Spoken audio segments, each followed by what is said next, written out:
Hello, नमस्कार, सत श्री अकाल, आदाब। मैं दीपक सिंह पार्थ एकेडमी के यूट्यूब चैनल में आपका स्वागत करता हूं। हम संविधान पढ़ रहे थे और संविधान में हमने पढ़ा है कि संविधान की पहली ईंट कब रखी गई थी। ईस्ट इंडिया कंपनी की जब स्थापना हुई थी, ईस्ट इंडिया कंपनी के आने से लेकर हमने 1773 के रेगुलेटिंग एक्ट तक समझ लिया था। अब हम इसके आगे देखते हैं। तो यहाँ पर अगर हम देखें नेक्स्ट करके कि यहाँ पे जो नेक्स्ट है वो क्या है, एक्ट ऑफ सेटलमेंट है। Act of settlement, act of settlement कब का है तो वो है 1781 का। अब यहाँ पे ये चीज़ समझिएगा कि जब ईस्ट इंडिया कंपनी की स्थापना हुई थी तो इसको 15 वर्षों के लिए पूर्वी देशों में व्यापार का एकाधिकार प्रदान किया गया था। मतलब ब्रिटेन से कोई भारत में अगर या पूर्वी देशों में व्यापार करेगा तो केवल और केवल कौन करेगी, ईस्ट इंडिया कंपनी करेगी। आगे चल के ये 20 वर्षों का कर दिया गया, मतलब 20-20 वर्ष करके कंपनी को एकाधिकार प्रदान किया गया था। तो कायदे से अगर अपन देखें कि 1773 में रेगुलेटिंग एक्ट आया था तो 20 वर्षों के लिए इसका व्यापारिक एकाधिकार बढ़ाया गया। तो कब आना चाहिए था, 1793 में आना चाहिए था। लेकिन यहाँ पे अगर आप देखें तो 1773 के बाद 1781 में ही एक्ट ऑफ सेटलमेंट आया। तो यहाँ पे जो पहला एक जो सवाल आता है कि एक्ट ऑफ सेटलमेंट क्यों आया, तो यहाँ पे याद रखेंगे 1773 रेगुलेटिंग एक्ट की कमियों को दूर करने के लिए यह अधिनियम आया था। बहुत बेसिक सा क्वेश्चन है कि एक्ट ऑफ सेटलमेंट क्यों आया, तो रेगुलेटिंग एक्ट की कमियों को दूर करने के लिए। वही ये घुमा के भी पूछ लेता है कि रेगुलेटिंग एक्ट मतलब रेगुलेटिंग एक्ट की कमियों को दूर करने के लिए कौन सा एक्ट आया, तो वो एक्ट ऑफ सेटलमेंट। और ये याद रखना कब आया है, 1781 में। ये आया था, एक व्यक्ति थे ब्रिटिश संसद के, एडमंड बर्क। एडमंड बर्क, इनके सजेशन से ही, इनकी सिफारिश से ही यह अधिनियम आया था। ये चीज़ याद रखेंगे। तो एडमंड बर्क की सिफारिश से कौन सा अधिनियम आया था, तो वो था एक्ट ऑफ सेटलमेंट, पहली चीज़। दूसरी चीज़ याद रखना कि एक्ट ऑफ सेटलमेंट को संशोधनात्मक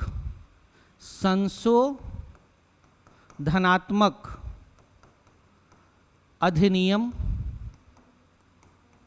दूसरा बंगाल जुडिकेचर एक्ट भी कहा जाता है। तो एक्ट ऑफ सेटलमेंट तो है ही। आपको अगर ऐसे भी पूछ ले कि बंगाल जुडिकेचर एक्ट कब आया, तो वही एक्ट ऑफ सेटलमेंट है 1781 का। संशोधनात्मक अधिनियम कौन सा है, तो वो 1781 का। अब ये क्यों आया, तो क्यों आया, तो इसके लिए हमको जाना पड़ेगा 1764 बक्सर का युद्ध। 1764 बक्सर का युद्ध।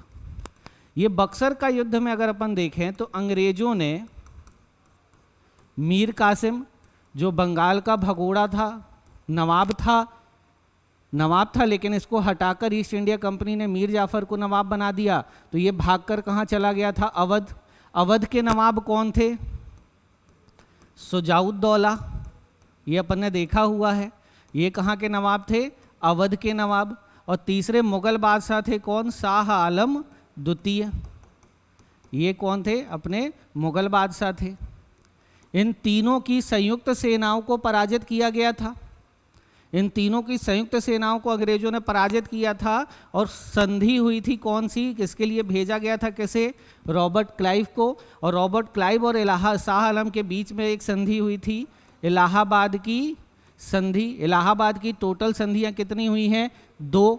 एक संधि हुई है अवध के नवाब शुजाउद्दौला से और दूसरी संधि हुई है शाह आलम द्वितीय से।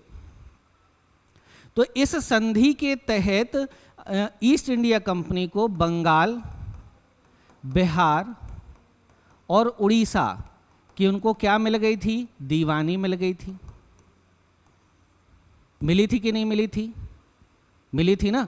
अब अगर अपन देखें कि हमने 1773 का पूरा रेगुलेटिंग एक्ट देखा, लेकिन हमने कहीं भी बिहार और उड़ीसा का नाम ही नहीं देखा, तो इसमें कमी एक रह गई थी। अब कमी रह गई थी, तो इसी कमी को दूर करने के लिए हुआ कि इस अधिनियम के तहत बिहार और उड़ीसा के लिए विधि कौन बनाएगी। तो इस अधिनियम के तहत बंगाल की सरकार जो है वो बिहार और उड़ीसा के लिए भी विधि बनाने का उसको क्या था, अधिकार प्रदान किया गया। यहां पे याद रखिएगा कि 3 प्रेसिडेंसियां थी, बंबई, मद्रास और बंगाल। बंबई और मद्रास को बंगाल के अधीन किया गया। बंगाल के गवर्नर को गवर्नर जनरल कहा जाने लगा, जिस पे बैठने वाला पहला व्यक्ति कौन था, वॉरेन हेस्टिंग।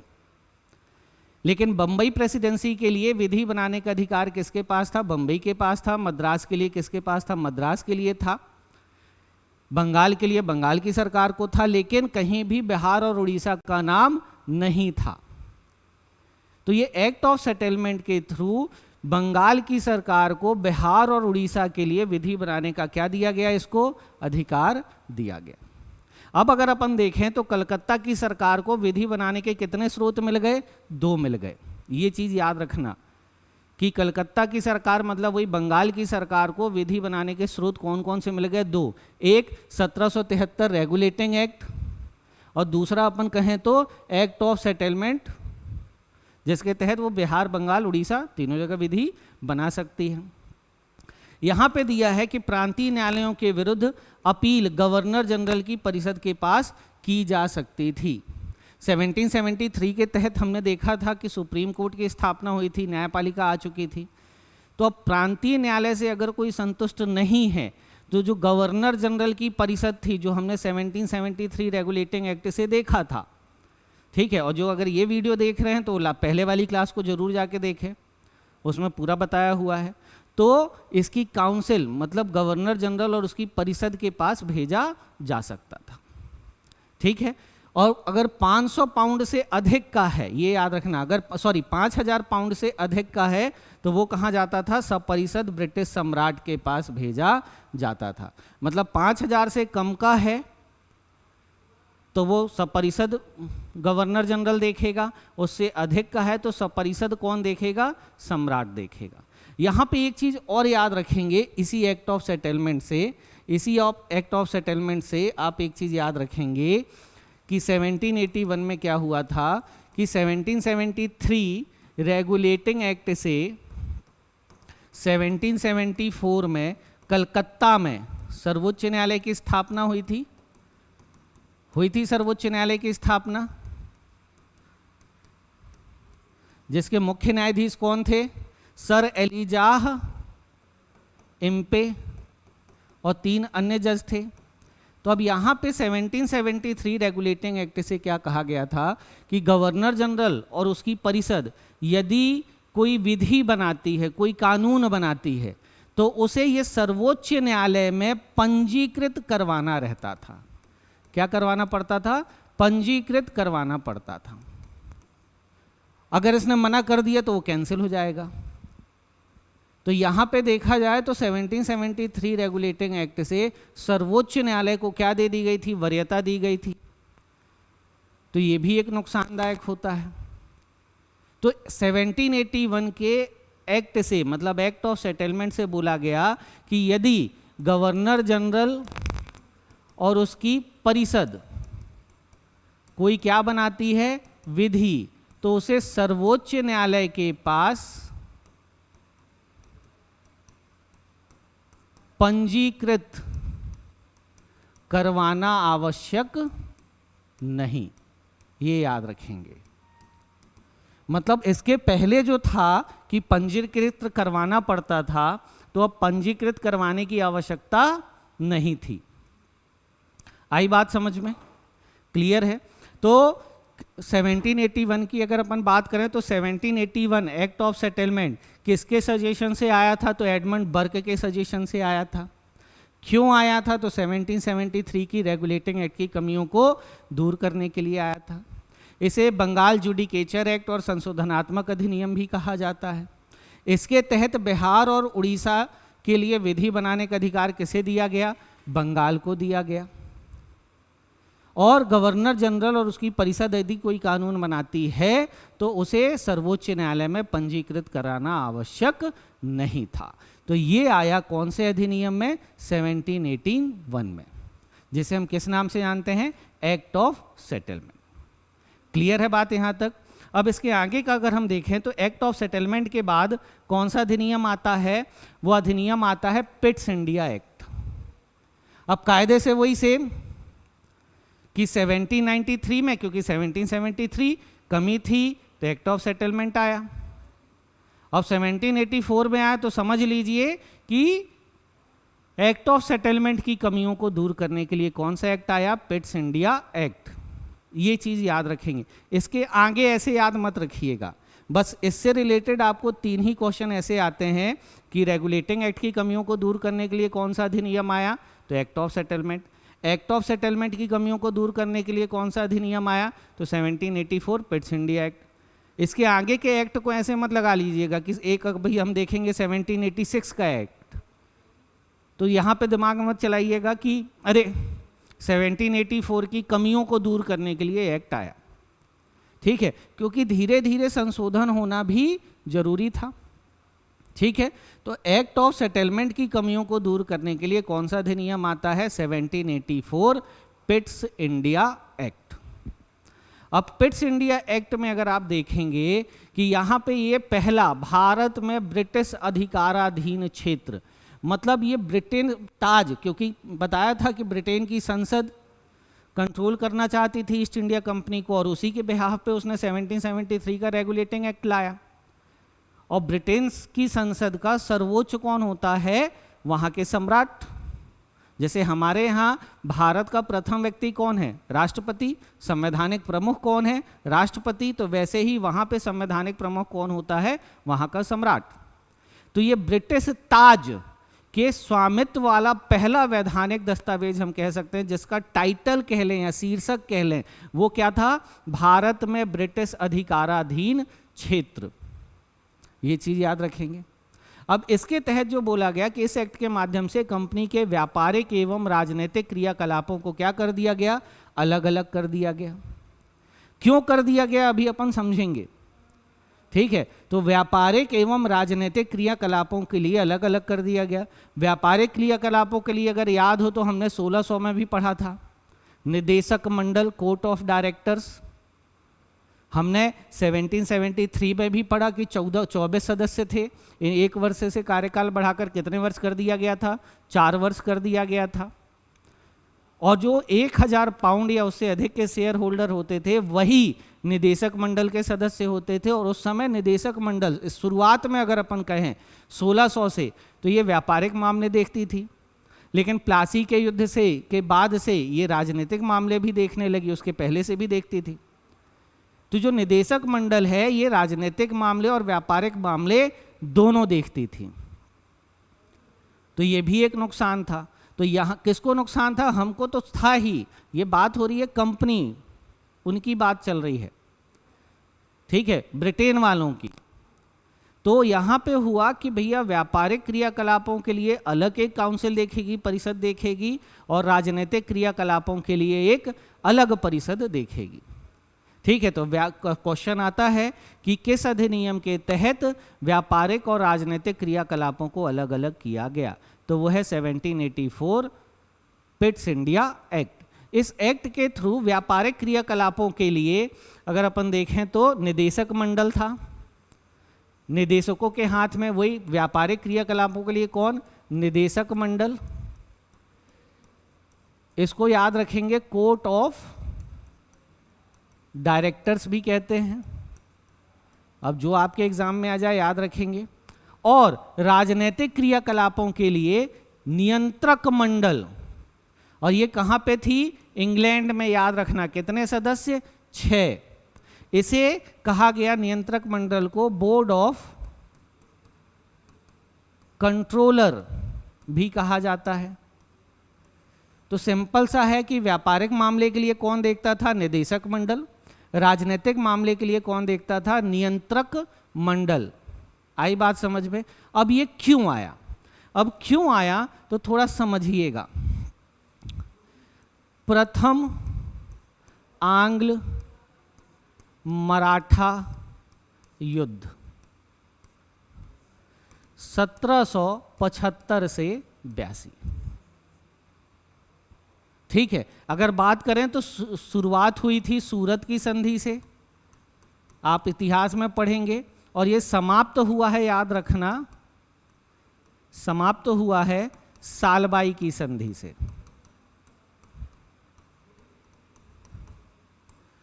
ये युद्ध की अगर अपन बात करें तो थोड़ा सा देखिएगा कि अगर अपन बात करते हैं भारत,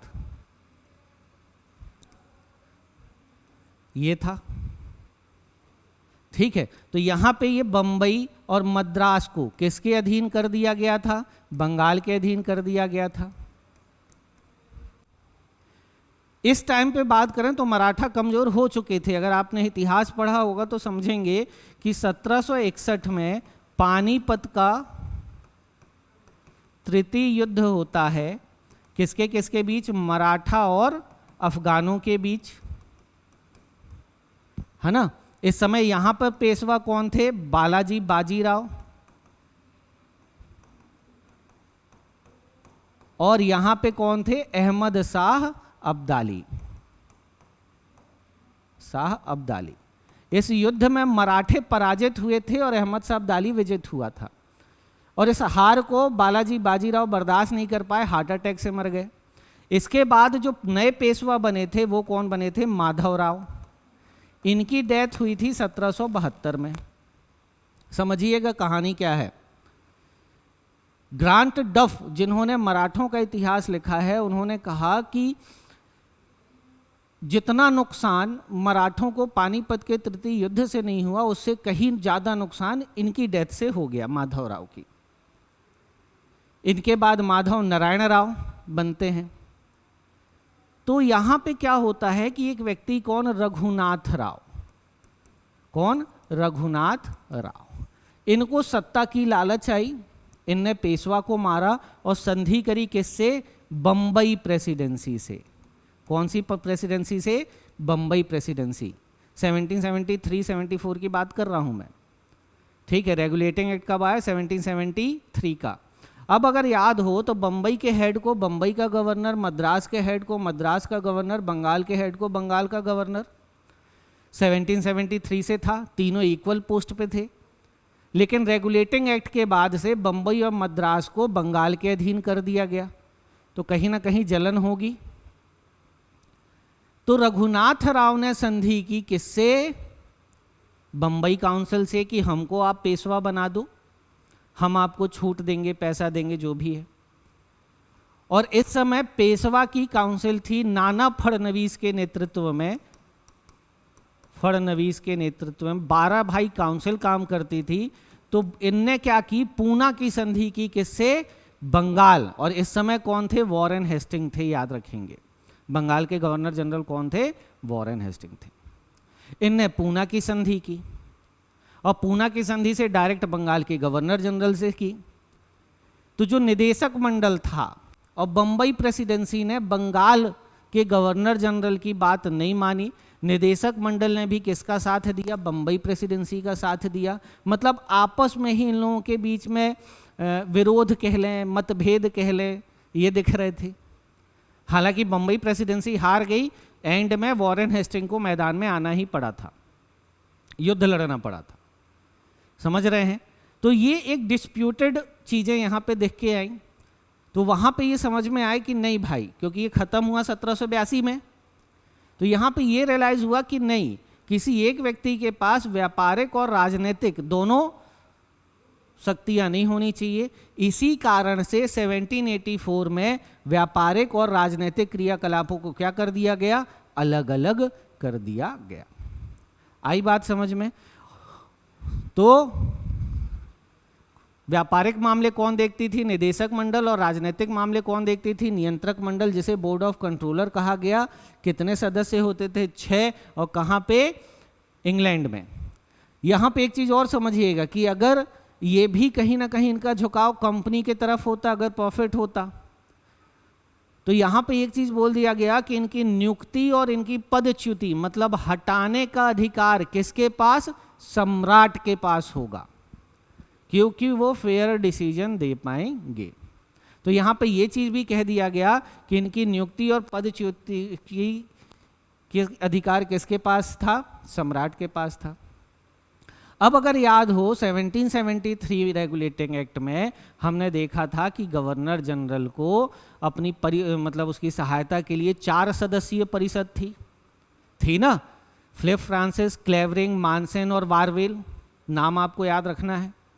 तो उसकी परिषद की सदस्य संख्या 4 से घटाकर 3 कर दी गई। ये याद रखना कि गवर्नर जनरल के परिषद की सदस्य संख्या 4 से घटाकर कितनी कर दी गई?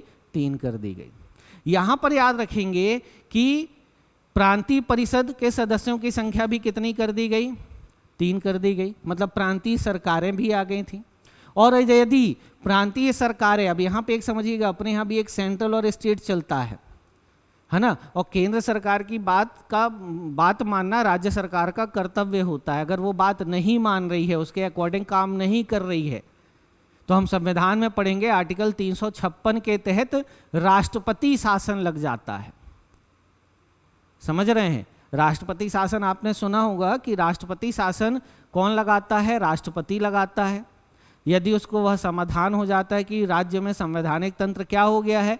विफल हो गया है, और ये सजेशन देता है कौन? राज्यपाल। और दूसरा संवैधानिक तंत्र विफल की अगर अपन बात करें कि यदि वह केंद्र सरकार के निर्देशों का पालन नहीं कर रही है, तो वहां पर राष्ट्रपति शासन लग जाएगा। मतलब उस राज्य की सरकार क्या हो जाएगी? बर्खास्त हो जाएगी। तो यहां पर वही हुआ कि क्या, कि यदि केंद्रीय शासन का अनुपालन ना होने पर गवर्नर जनरल प्रांतीय सरकारों को बर्खास्त कर सकती है। आई बात समझ में? यह भी किस अधिनियम के तहत आया है? पिट्स इंडिया एक्ट के तहत। क्लियर है बात? इसके आगे देखें तो यहां पे कंपनी के कर्मचारियों को उपहार लेने पर क्या लगा दिया गया? प्रतिबंध लगा दिया गया। अब प्रतिबंध क्या? क्योंकि रिश्वत लेने पे प्रतिबंध 1773 रेगुलेटिंग एक्ट से था। अब रिश्वत लेते हुए पकड़े जाते हैं तो बोल देते कि अरे भैया वो तो गिफ्ट दे रहा था। तो यहां बोल दिया गया कि भैया गिफ्ट भी वैलिड नहीं माना जाएगा। आई बात समझ में? ठीक है। यहां पे एक चीज और कहा गया कि जो गवर्नर जनरल हैं वो देसी राजाओं से यदि युद्ध और संधि कर रहे हैं, समझ रहे हैं, युद्ध कर रहे हो चाहे संधि कर रहे हो, तो वो डायरेक्टरों से परमिशन लेगा, अपने मन से नहीं कर लेगा। आई बात समझ में? क्लियर है बात? क्लियर है बात? तो इस अधिनियम के तहत वो देसी राजाओं से जो भी करेगा तो युद्ध और संधि तो वो किसके परिषद से लेगा? किससे लेगा सलाह? निदेशक मंडल से लेगा। तो यहाँ पे पिट्स इंडिया एक्ट क्लियर हुआ। उम्मीद करता हूँ कि आपको समझ में आ रहा होगा। मिलते हैं हम नेक्स्ट क्लास में। जय हिंद।